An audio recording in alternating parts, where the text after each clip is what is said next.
Top 10 tips to overcome nerves while you're competing. I'm Gene Zanetti from Winning Mindset. Real excited to bring you a great list that we have for you, bringing you in for the new year, 2022. We want to make this the best year yet. Nerves are one of the top things that get us down, that make us compete worse. So we got to control the nerves. I'll give you a top 10 list. And of course, these aren't in any order, and there's probably a lot more we could add to this, but 10 really good first thoughts that I could give you that will really help your nerves, absolutely positively guaranteed. No matter if you're already very confident or if you're a very nervous personality, we could help you here. So number one, routines. You have to have routines. Anytime you're nervous, you want to pre-plan what you're going to be telling yourself, what you're going to be doing, what you're going to be thinking, what you're going to be feeling, and how you're going to be acting. So thoughts, emotions, behaviors. Thoughts, what exact words are you going to tell yourself? Plan them out. Emotions, on a scale of 1 to 10, 1 being extremely calm, 10 being extremely fired up, what's your emotional level look like on a scale of 1 to 10? What's worked for you in the past? Same thing with the words that you're going to use. Try to think about what's worked for you in the past. And finally, what actions, what behaviors are you going to take before you compete or before any kind of nervous situation? So this would apply before a sports competition. This would apply before taking a test, before a job interview, any situation where you get nervous, speaking up in school, reading in front of your class, public speaking, it doesn't matter. So have the routine, and the routine includes thoughts, emotions, behaviors.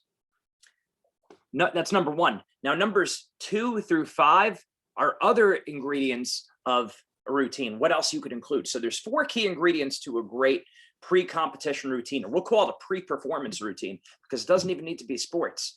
Number 1, dynamic stretching. Okay, for that one, it needs to be sports, right? You wouldn't do that before necessarily speaking in front of people, although it helps to be stretched out anytime you're doing anything, because the better you feel, generally speaking, the better you're going to compete. Now, that doesn't mean if you're not feeling good, you're not going to compete well. But generally speaking, the better we feel, we're more likely to compete well or to perform well in anything we do, even if it has nothing to do with sports. Okay, so dynamic stretching. Big difference between static stretching. Static stretching is staying still. So if I bend down and touch my toes and I hold that stretch, that's static stretching. But if I was swinging my legs up and down in a kicking motion, moving my legs around, going up and down, that's dynamic. It's movement. Dynamic means change, movement. So you want to do dynamic stretching to wake your muscles up, the neuromuscular system, as opposed to static stretching. And now, of course, if it's after practice, after a competition, or before you go to sleep, then by all means, do your static stretching, because now you're trying to get your body to really relax. And I get it. This whole topic here is how to de-stress. Well, we're not talking about de-stress to the point of getting ready to take a nap. We're talking about de-stressing for the sake of performing. So we know we need to be on soon. So do your dynamic stretching and pick an order. Go through the same order every time of your dynamic stretches. It helps to go from the top of your body all the way down to the bottom. So top of your head to the tips of your toes. Or go the other way, go bottom to top. The point is pick an order and stay with that. And you want that order not out of superstition, but just so you know, while you're doing the dynamic stretching, you're not thinking about all the other factors in the performance, what other people are thinking about you, what's the who you're going up against, who you could let down, who you could look good in front of, winning, losing, the outcome. We want to get all that in our head, out of our head. So go through the dynamic stretches. Number 2, have some kind of element of fun. Whenever you're in a situation where you know you're going to be nervous, one of the big issues that we have is we take ourselves way too serious. So you need to physically do something to take yourself less serious. It could be making a funny face. It could be listening to a funny song on your phone. It could be really anything. You could do a somersault. You could cluck like a chicken. You could do a couple dance moves. It doesn't really matter what it looks like to other people. In fact, we've had one of our athletes, before they go out and compete, they do some parkour moves. They do some flips and everything, and they just get themselves real excited. Another good one you could see on YouTube, if you type in Maradona, who is great, I think he was named top soccer player of the 20th century, him and Pele. And if you type in Maradona warm-up, you see before the game, he's got his shoelaces untied, his socks are hiked all the way up. They're like light blue, and he's doing tricks with the soccer ball. Now, when you see that, he's doing a few things there. It's an element of fun. Clearly, he's like joking around, and there's a big difference between joking around and screwing around, right? He has a plan. It's not slapstick. It's not random, but his shoelaces are untied. He's got the funny socks on. He's doing tricks with the ball. but it's an element of fun, and that goes right into what we're going to talk about. The next one, our next key point, is some kind of sport related activity. So when Maradona's dribbling the soccer ball, we could throw a link of this in the show notes, but when he's dribbling the soccer ball and he's doing all the tricks, it's related to soccer. So for him, he's getting himself ready to play before he steps out on the field, before he steps out in the competition, in the game. So that's important. As a baseball player, if you're warming up before you're about to hit, you're swinging the bat. If you're a pitcher, you're throwing practice pitches. If you're a kicker in football, you're taking practice field goals on the side. So whatever it is, before you go out to compete, you should be doing something related to your sport. Or if it was public speaking, let's say your performance was public speaking, go back to the movie Anchorman. Not that I recommended it, very funny, but not really appropriate at all. But one of the things, if you notice, before Ron Burgundy was speaking in front of the camera, he's going through his speech exercises. Unique New York. Unique New York. Ow now, brown cow. Right? And he's going through all that stuff. So the point is, he's doing something specific to his performance. In other words, when he's in front of the camera, that's not the first time he's speaking.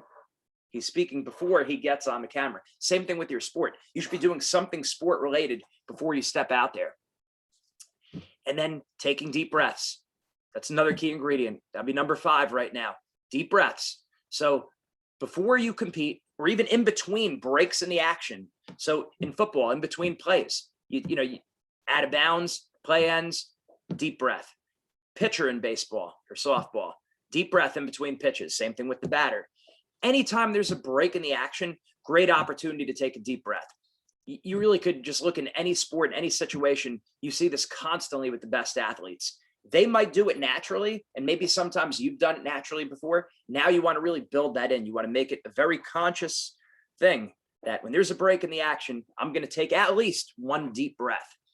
And when you take that deep breath, you let everything go, and you basically get to reset yourself. It's a great reset button, one of our great mindset lessons. And that's why it's important to go through our mindset program, because here I'm throwing you these quick top 10 lists, but each one of these we're taking time to go through. But deep breathing, it's difficult to control your thoughts, your feelings, your emotions, but it's a lot easier to control your behaviors. And when you control your breath, and there's a lot of people reporting on this too, that great athletes, after they take deep breaths, they feel great. They feel reset. And I can tell you for myself, I competed a lot better in practice than in competition in high school with wrestling. But then in college, it started going the other way around. Why? I started competing better in matches. Why? Because I started deep breathing before my matches. When I was on deck or on double deck, I would take about 20 deep breaths, and I started feeling a lot better. I would even put on my headphones. I'd listen to the Mr. Miyagi. It's called Miyagi Rattles Bones. That's what it was called on my iPod at the time. iPod, dating myself a little bit there. But I would throw that on. I would listen to the Karate Kid music, and then, hands on my legs. I'd take the deep breaths and feel much more calm. So all of that's a lesson in and of itself, but take the deep breaths. Okay, so our 5 were have a routine. Part of that routine is controlling your thoughts, emotions, and behaviors. We said the deep breathing just now, dynamic stretching, an element of fun, and some kind of sport-related activities. That's 5 that I gave you right there. I know I went in different order there. Also, number 6 would be the predator mindset. And then 7, 8, 9, and 10 are going to be built off of that predator-prey mindset. Predator mindset, eyes on the front, like to hunt. Prey mindset, eyes on the side, like to hide. That's just an expression for control what you can control, forget about what you can't control. I'm going to give you 4 different things, 4 different factors that are prey mindset that a lot of athletes get tripped up on, and just a lot of people in general. Treating it differently. Don't make any game or competition or performance big or special. Everything's the same. Every competition is equally big and equally small. You shouldn't be getting more fired up for the better teams you're going up against and less fired up for the worst teams you're going against. It's got to be consistent all the way through. So treat it the same.